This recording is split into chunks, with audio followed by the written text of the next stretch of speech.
Pickled salmon, or syltet lox, is a triumph of a dish, and it all starts with high-quality Norwegian salmon.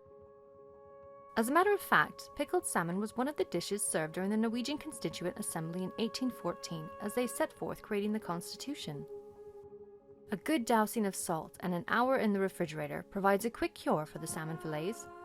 When ready, the fillets are cut into bite-sized pieces and layered with raw onions into a glass jar before a simple brine of salt, sugar, vinegar, and spices is poured on top.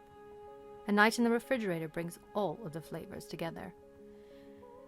Homemade flatbreads serve as the base for the pickled salmon, and a dollop of sour cream and a sprinkling of fresh dill is all you need before diving into this delicious dish.